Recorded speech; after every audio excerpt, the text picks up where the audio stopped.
योगेश्वर श्री कृष्ण कभी नहीं रह सकते। मुसलमान भाई जो है ना वो हमारे बड़ा भाई हैं, क्योंकि उनका 56 कंट्री है, तो थोड़ा दिल बड़ा दिखाएं। ये टूटा फूटा खंडहर के लिए जो है ना दे दा करके खत्म करिए। कंबल में विष्णु पुराण में लिखा हुआ है श्री कल्की जी का अवतार होगा, जो कि विष्णु जी के 10वें अवतार हैं। मैं चाहती हूँ कि इर्रेस्पेक्टिव ऑफ वहाँ मंदिर बने या मस्जिद बने, उससे हम लोग का क्या फायदा हो रहा है? तो क्या फायदा हुआ? क्या वहाँ पे लोगों की आध्यात्मिक ऊर्जा का केंद्र नहीं बना?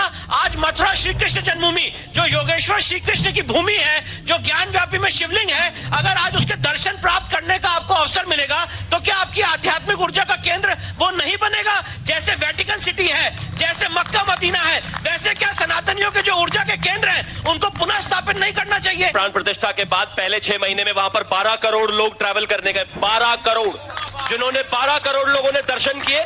पूरी उम्मीद है वहां पर रहे भी होंगे, खाए भी होंगे, गए भी होंगे, ऑटो रिक्शा से बस से लेकर सब कुछ इस्तेमाल किया होगा। काशी की अगर मैं बात करूं तो पिछले साल 4 करोड़ लोग गए हैं। जाहिर है उतने प्रदेश के अंदर आज तक नहीं देखा, जैसे कि हमारे आदित्यनाथ योगी जी हैं, और क्या नाम, आज से पहले जितने भी सीएम रहे, क्या ये सब काम नहीं हो सकते थे? क्यों नहीं करे उन्होंने? आज ये एक सीएम ने इतना ऐसा मुद्दा उठाया है, इसीलिए कहना चाहूंगा ये अभी संसद के अंदर 10 कम से कम 15-20 ऋषि मुनि आके बैठेंगे ना पर्वतों पे, तब पता चलेगा ऋषियों के यज्ञों की ज्वाला। अंजना मैम, तो प्रमाणित है कि मुगल आक्रमणकारी आए थे और मंदिरों को तोड़ा गया। अब विपक्षी सारे ये आरोप लगा रहे हैं कि आप गड़े मुर्दे क्यों उखाड़ रहे हो।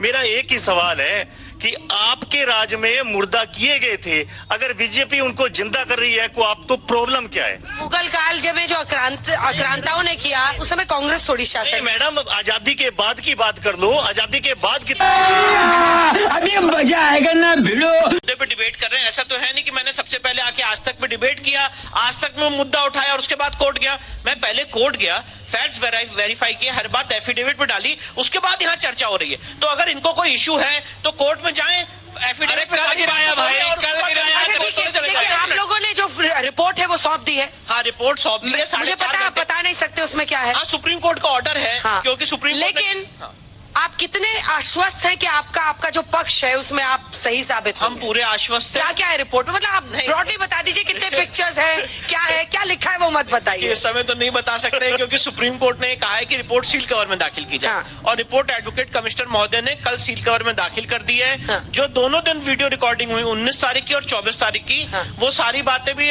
सील कवर में दाखिल कर दी गई है। किस तरह से इनके जो सांसद महोदय हैं वो कोर्ट की प्रक्रिया में अंदर घुसे थे, वो सारी बातें वीडियो रिकॉर्डिंग में आई है और वो सबने देखा है, इसलिए वो बात मैं बता रहा हूं।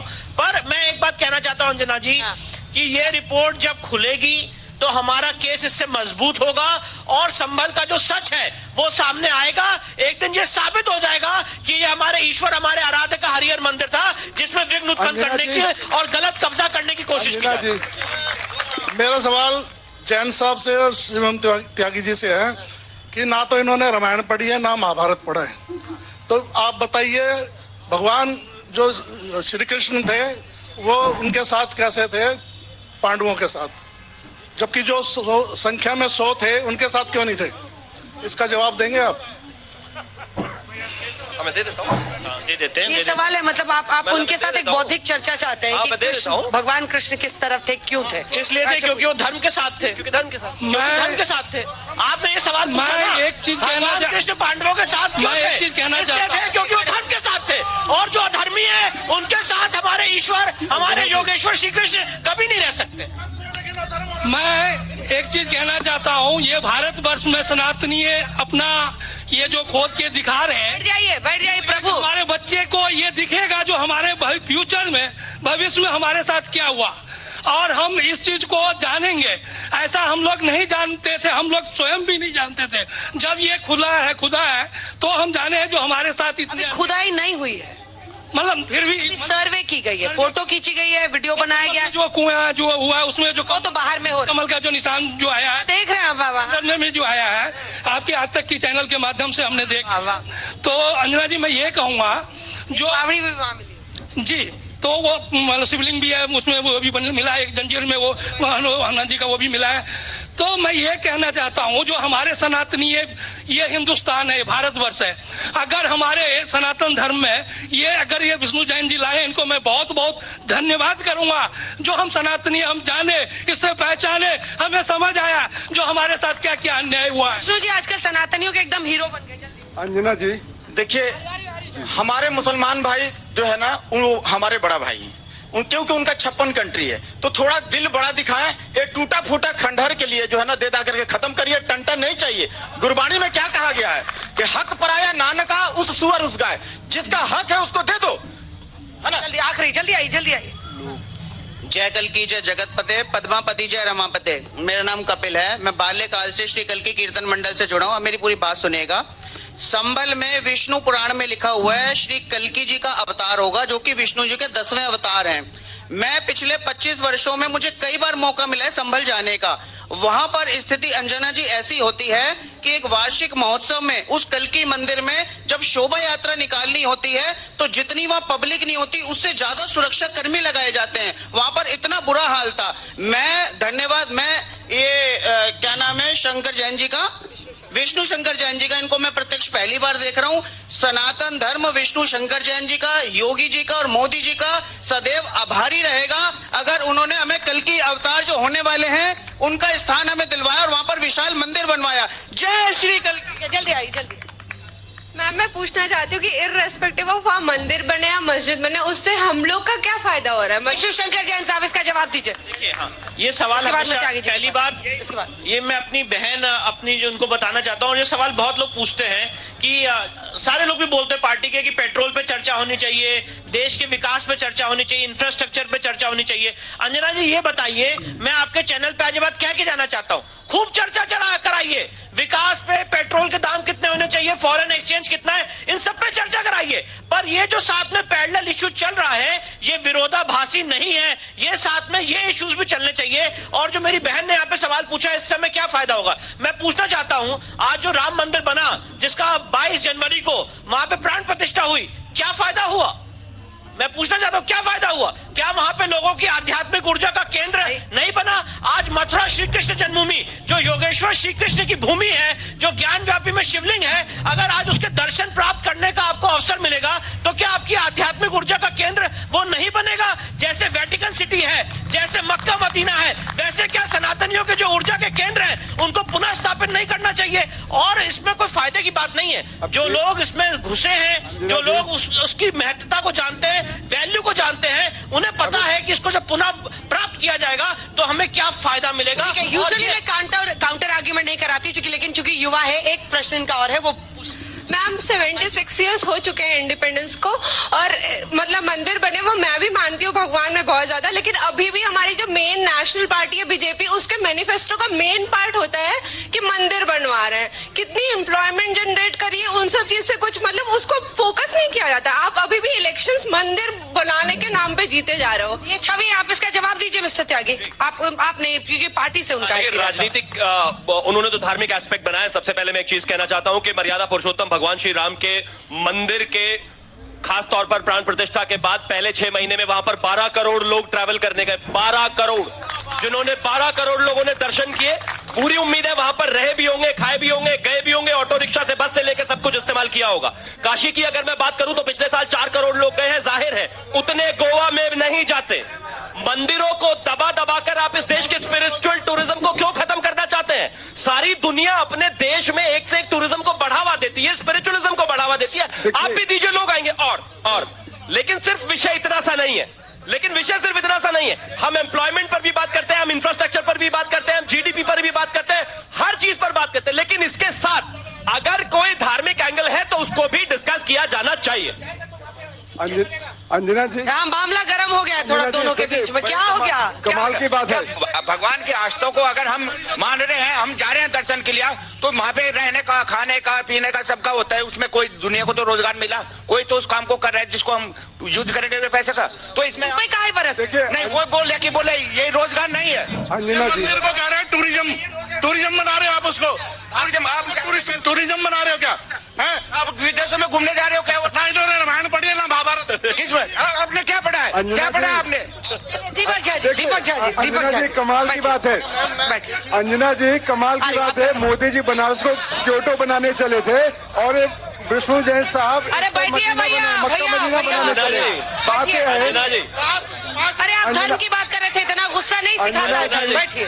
अंजना जी, इन लोगों को बोल दीजिए मोबाइल पलट के रख दें। सुनिए, इनको बोल दीजिए ये सनातनी है ना, मोबाइल पलट के रख दें, गूगल ना करें और बता दें नक्षत्र कितने होते हैं। इस सनातनी बनते ना, भगवान राम का जन्म किस नक्षत्र में हुआ था, इन सनातनियों को पता है क्या? किसी को पता है? इनको गूगल करेंगे, अभी गूगल करके बताएंगे। इसलिए ये नकली लोग हैं, ये सत्ता में आए थे सिर्फ राम के नाम पे आए थे। अच्छा बैठिए, बताइए 27 नक्षत्र में, बहुत बढ़िया, अच्छी बात है। मलुक साहब, मलुक साहब, अभी हमारे कांग्रेस के साथी ने सनातन धर्म के खिलाफ बोला। इनको सनातनियों का पता ही नहीं है। बता दीजिए मलोक नागर जी, बताए 27 नक्षत्रों के नाम, 27 नक्षत्र का नाम बता दीजिए मलोक नागर जी। सनातन धर्म के खिलाफ बोला, ये इनको बोले 27 नक्षत्र के नाम बता दीजिए। बात हुई है। बोलिए। जो आरएसएस को ये लोग गाली देते थे, रोज आरएसएस को कोसते थे, आरएसएस कम से कम आज एक तो अच्छी बात हुई है। अब नेता नहीं बनोगे मंदिर बनाने से। मोदी जी के दिन लग गए, योगी जी के दिन लग गए। विकास करना पड़ेगा, काम करना पड़ेगा, रोजगार देना पड़ेगा। तो 2025 मोहन में करारा टाटा महाराज सरकार को बुरी हो जाएगी। अंजना मैम, लोग इन्हें देखिए, 3000 मैंने अपने इतने बड़े शासन काल में हो जाएगी। ऐसा सीएम उत्तर प्रदेश के अंदर आज तक नहीं देखा, जैसे कि हमारे आदित्यनाथ योगी जी हैं। और क्या नाम, आज से पहले जितने भी सीएम रहे, क्या ये सब काम नहीं हो सकते थे? क्यों नहीं करे उन्होंने? आज ये एक सीएम ने इतना ऐसा मुद्दा उठाया है, इसीलिए कहना चाहूंगा, ये अभी संसद के अंदर 10 कम से कम 15-20 ऋषि मुनि आके बैठेंगे ना पर्वतों पे, तब पता चलेगा ऋषियों के यज्ञों की ज्वाला। अंजना मैम सुनिए, सवाल क्या है आपका? वही बता रहा ध्यान ही दे रहे हैं। ऋषियों के यज्ञों की ज्वाला बदला लेने को भड़की है। हाँ, प्रतिघात आज होगा इंद्रासन वाले पापों का, सूर्य मंडल के, मुनि मंडल के, गौ मंडल के संतापों का। अपनी प्रतिहिंसा की पीड़ा अब शीघ्र मिटाएगी पृथ्वी, इस असुरों के ताजे लहू से जी भर कर नहाएगी पृथ्वी। आराम से। समझ जाए, ये धमका किस गठबंधन जो करते हैं ना, इसलिए समझ जाए कि मोदी आगे बढ़ रहा है। और उत्तर प्रदेश में योगी जी के क्या सवाल है? नहीं, आपका सवाल है, सवाल है नहीं, बस- मैडम एक छोटा सा सवाल है। ये तो प्रमाणित है कि मुगल आक्रमणकारी आए थे और मंदिरों को तोड़ा गया। अब विपक्षी सारे ये आरोप लगा रहे हैं कि आप गड़े मुर्दे क्यों उखाड़ रहे हो। मेरा एक ही सवाल है कि आपके राज में मुर्दा किए गए थे, अगर बीजेपी उनको जिंदा कर रही है को आप तो प्रॉब्लम क्या है? मुगल काल जब ये जो आक्रांताओं ने किया, उस समय कांग्रेस थोड़ी नहीं, शासन, मैडम आजादी के बाद की बात कर लो। आजादी के बाद कितने क्यों नहीं ठीक किया? मेरा जहाँ जी सवाल है कि कहते हैं कि मुगलों की बात करते हैं, इन 70 सालों में क्या काम किया, क्या काम किया तो बताइए। इधर से किसी का सवाल है? चलिए। मैडम जी, रशीद अलवी जी ने बोल रहे थे अभी कि राष्ट्रपति भवन के नीचे भी शिवलिंग है और लाल किले के अंदर भी, ठीक है, तो यह खुदवाने के लिए यहाँ भरेंगे? पूछो। मैं तो कहता हूँ मोदी जी ने पिछले 10 सालों में पूरा देश खोद दिया। जहाँ जहाँ चाहे खोद दीजिए। आप डिमांड करिए ना मोदी जी से, पूरा देश खोद दो, गड्ढा कर दो पूरे देश में। अभी 10 सालों में जैसे मस्जिद में भगवान को खोजना और ये सारी चीजें, इससे आप क्या पाइएगा? इससे आप क्या पाइएगा? ये शिवम त्यागी और विष्णु जी से। ये सपा वाले, मैं यूपी से हूँ, गोरखपुर से, जब इनका शासन था तो ये हज हाउस बनवा रहे थे और कब्रिस्तान घेरवा रहे थे। और तो ये यही करेंगे तो इनको यही दिक्कत है। भाई होने दीजिए ना, क्या दिक्कत है? चलिए, पहले इससे क्या हासिल करेंगे विष्णु शंकर जैन साहब? देखिए सवाल ये, मैंने यही बात अपने ओपनिंग कमेंट्स में कही कि जो हमारी आध्यात्मिक ऊर्जा के केंद्र हैं उसको हमें वापस लाना है। और ये बात लोगों के दिमाग में अंजना जी एकदम घर कर जाती है जब बैरिस्टर साहब कहते हैं वंस अ वफ ऑलवेज अ वफ, once a mosque always a mosque. अरे सनातन शास्त्रिक नियम भी है, once a temple always a temple. अगर एक बार किसी जगह मंदिर की स्थापना हो जाती है तो समय के अंत तक मंदिर की रहती है। तो क्या हमारे सनातन शास्त्रिक नियम का कोई मोल नहीं है? आप हमारे मंदिरों को कब्जा कर लो, शिवलिंग पे वजू करते रहो, उसकी जांच ना होने दो। मथुरा श्री कृष्ण जन्मभूमि में जहां पे कंस का कारागार है, जहां पे ईश्वर ने जन्म लिया, वहीं पे शाही ईदगाह मस्जिद बना दो, उसके ऊपर बात ना हो। संभल में जहां कल की अवतार होने वाला है उसको कब्जा कर लो, उसके ऊपर बात ना हो। ये किस तरह की डेमोक्रेसी है अंजना जी? ये तो वही बात हो गई। एक मिनट, आपने बीच में नहीं बोला। ठीक है, पूरा ये करने तो- दी, पूरा करने दी, मैं आ रही हूँ। ये तो वही बात हो गई कि कोई आदमी किसी जगह को कब्जा कर ले, और जब कब्जा कर ले तो उसको छुड़वाने के लिए न्यायालयीन माध्यम से अगर कोई आदमी कोर्ट जाए तो कहेंगे इससे क्या हासिल होगा, समाज का सौहार्द बिगड़ जाएगा। ये सौहार्द बिगाड़ने वाली बात जो लोग कह रहे हैं अंजना जी, ये एक डेमोक्रेसी की हत्या कर रहे हैं और मीठी धमकी दे रहे हैं कि अगर आप कोर्ट जाओगे तो यहाँ पे हम जो कम्युनल हार्मनी उसको बिगाड़ दें। ज्ञानवापी पर पहुंची, अगर वाकई वो जो अभी जो मिला है अंदर में, अगर वो शिवलिंग निकलता है, शिवलिंग पर लोग वजू कर रहे थे, उस पर आंखें बंद कर ली जाए। देखिए अंजना जी, पूरे देश में मैं तो कई बार कह रहा हूँ, आपके चैनल के माध्यम से और भी कई सारे प्लेटफॉर्म्स पे बोलता हूँ, कई जगह आप खोदेंगे कहीं ना कहीं कुछ ना कुछ निकलेगा। ये देश पूर्ण भूमि है, पूर्ण बीच में मत बोलिए। स्वामी विवेकानंद जी ने क्या कहा, religion is the realisation of God, religion is the realisation of God. जो आत्म साक्षात करने की परंपरा है वो धर्मों के माध्यम से। अरे आप अपने ध्यान करिए, अंदर बैठिए, भगवान को अंदर में अपने आत्मा में उतारिए। लोका समस्ता ये बात मुगल आक्रांताओं को भी समझा देते कि अपने माइंड पे बैठे हमारे आगे मंदिरों को क्यों तोड़ दिया, लेकिन आप हमारे आगे मंदिरों को क्यों तोड़ लड़ाई करना चाहते हो, लोगों को आपस में अंजना जी आपका सवाल डॉज करके, आपकी राजनीति अंजना जी आप